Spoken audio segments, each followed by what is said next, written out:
All right, guys, we're here. Things are going well. Diet's going well. Training is going well.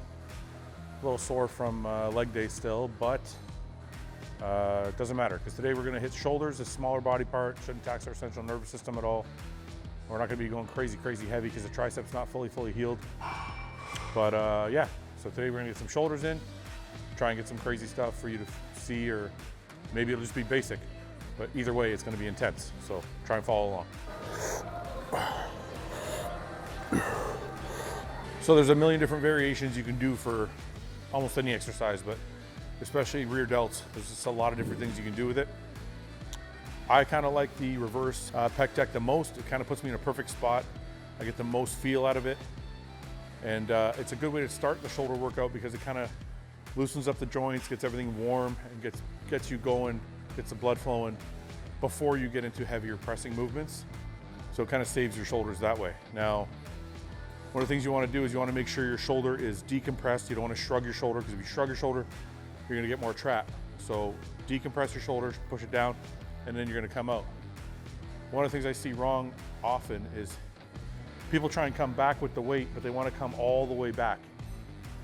The further back you go does not mean it's that you're doing more, okay? Once you get past here, if I go back further than this, it's now my back is doing the work, okay? Your rear delt range is from here to here, okay? That's it. It's a short range of motion.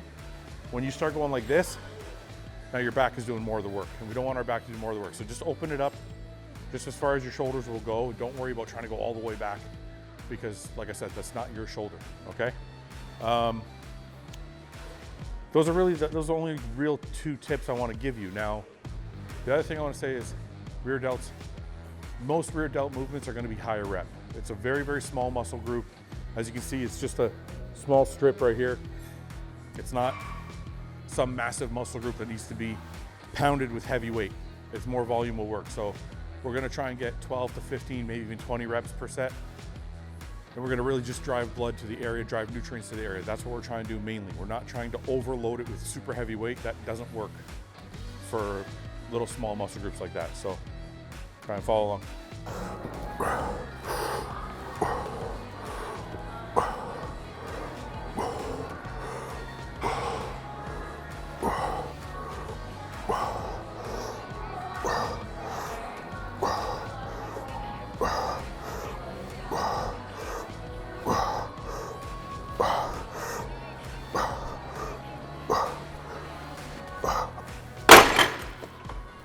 Now I move on to the compound movements because my shoulders are warmed up, so I'm into a hammer strength press. I have to be a little careful still with these things, but at least I'm able to lift a little bit of weight and get a good pump in the shoulder. So this is where you want to go after you warm up your shoulders, okay? It's always a good idea to warm up with some type of isolation movement, lateral raises, reverse pec deck, something with rear delts. Then you can move into your compound movements and just get as heavy as you can.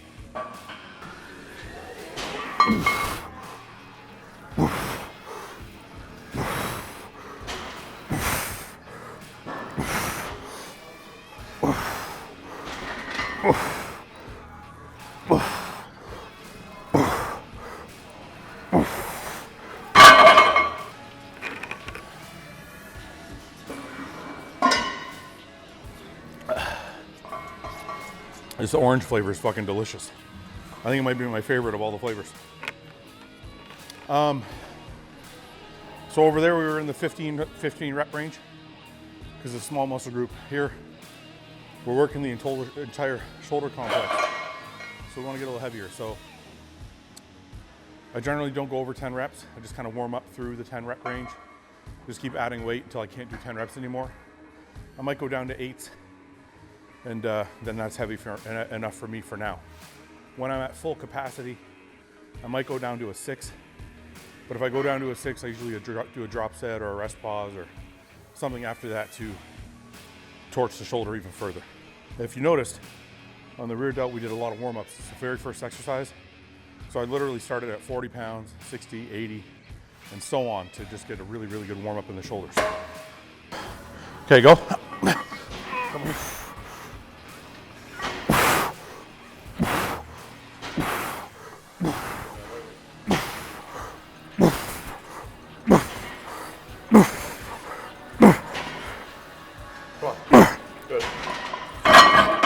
I get this question a lot. Sometimes when people are doing military press or they're doing incline press for the chest, they get their shoulders involved when they're doing incline press, or sometimes when they're doing shoulder press, they'll get their upper pecs involved. Now, it's all about where you have the bench set.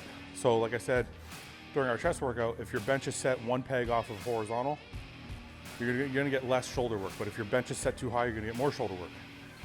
The same thing goes for military press. If your bench, like this machine, is set a little bit back, I try and sit as straight up in it as I can.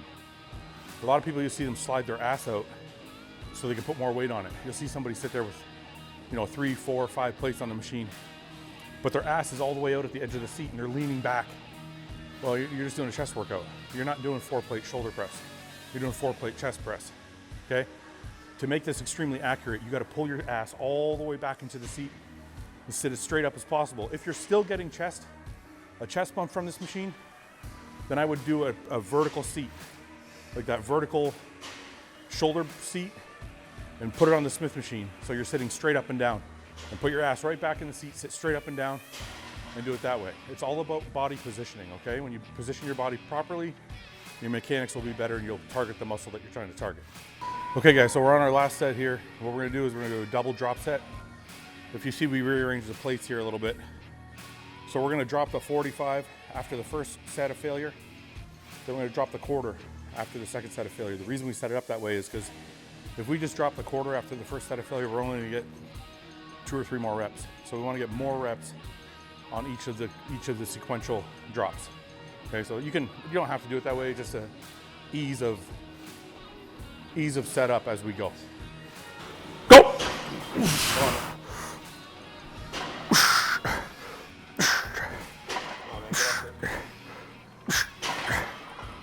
Good. Come on. Come on, let's go. That's it.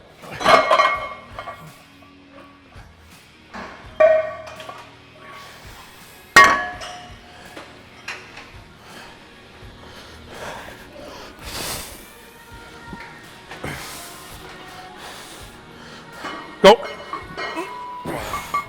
Let's just move.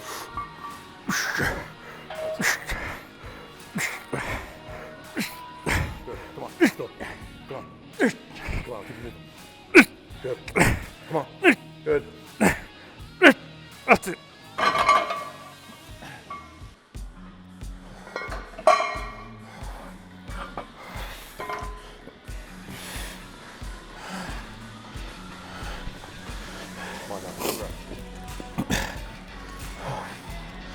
I got it.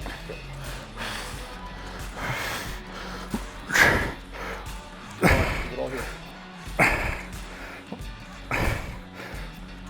Good. Come on, let's go. Move. Good.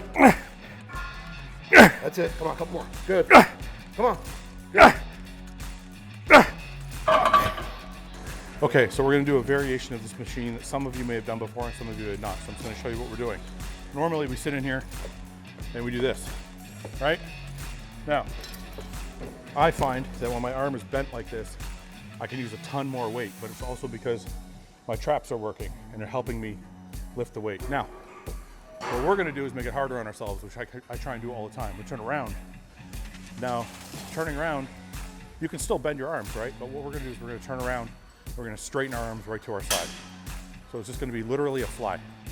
Just like flying, just like a bird flying, right? But we're not gonna bend the elbow. By not bending the elbow, we're putting all the isolation on the delt.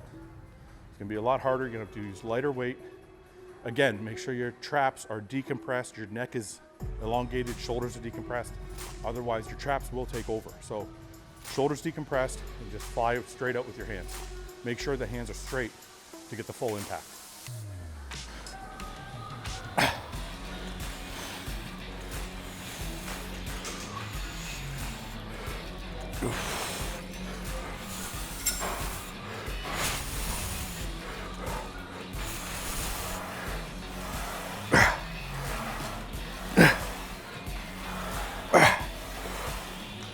Your medial delt, which for those of you who don't know is the center piece, right? You have 3 delts here, your front, medial, and your rear delt. Again, they're all small muscles when you try and target them individually. So We don't need a ton of weight to target that muscle, and we don't want to be doing, 4 reps or 5 reps. It's a higher volume muscle. Because we're using a lighter weight, we add a little more volume to pump as much blood into that muscle as possible. So I did 15 on the last one. I'll probably go down to as low as 8. I won't go lower than that though.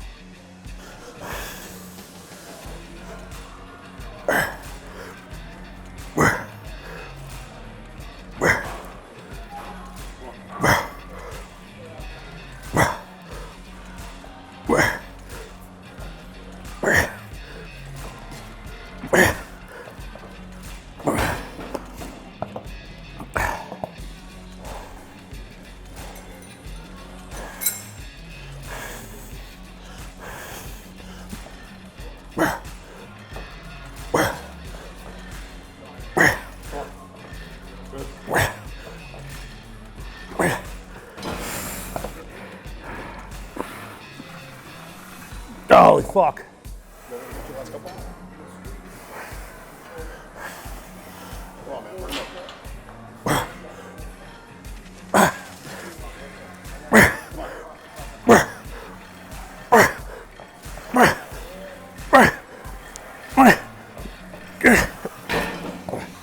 So a couple things you want to remember with this.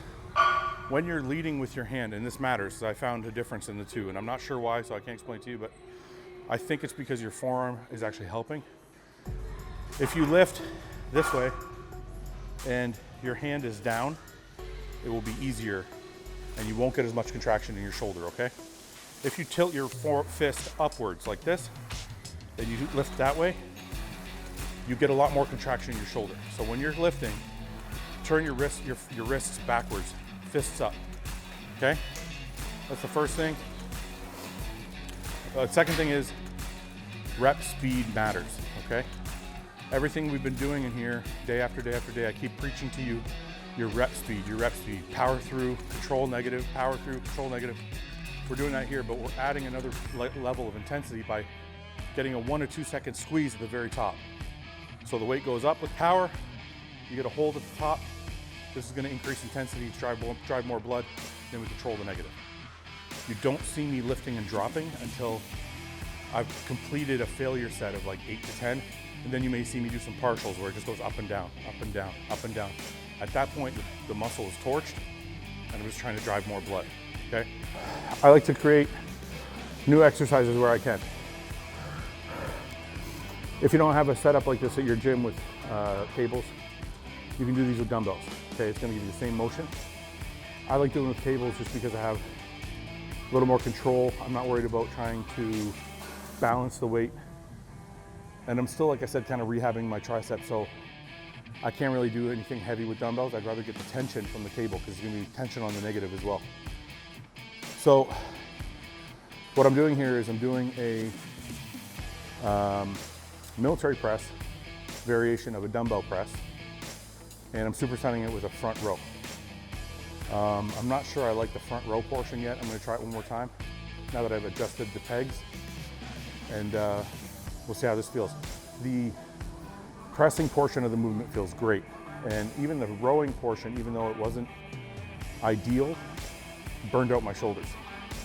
But this is also what bodybuilding is. Sometimes you try and create new things that haven't been done before or that you haven't done before, and try and get your muscle to grow in a different way, and that's what I'm doing now.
All right, guys, that's shoulders. We did superset, did some drop sets, did some rest pause. Training it honestly isn't rocket science. I could get by with the same 5 exercises every time I train shoulders. We add variation to trigger the muscle in a different way, shock the muscle in a different way, use fibers that we more so than other exercises may use fibers in a different way. But it's not rocket science, it really isn't. It's really just knowing how to control your rep speed, knowing when to increase weight, and knowing when to add some intensity techniques. For me, those are pretty basic rules. My rep speeds are always the same pretty much, unless I'm specifically trying to do something different.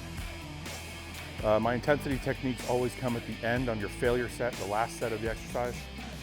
I don't usually do a bunch of intensity techniques like in the earlier sets or anything like that, because I don't want to wear the muscle out. I want to do one all-out set at the end of my my amount of sets. Now, those are pretty easy things to follow. Now, the only reason we want extra exercises, different exercises, is like I said, some might target certain areas of the muscle in a different way, in a new way, to shock it into more growth. But a lot of you guys out there that are starting out, you don't need these crazy exercises. These are just variations I'm showing you. The basics will help you get to the intermediate or even advanced level, and that's when you really need to start adding some of the crazy stuff. When you're in here and you're seeing us do all these different variations, they're important, but don't ever forget the basics are the most important. So learn the basics, learn to do your rep speeds properly, learn to get the intensity techniques right, and then you can always grow.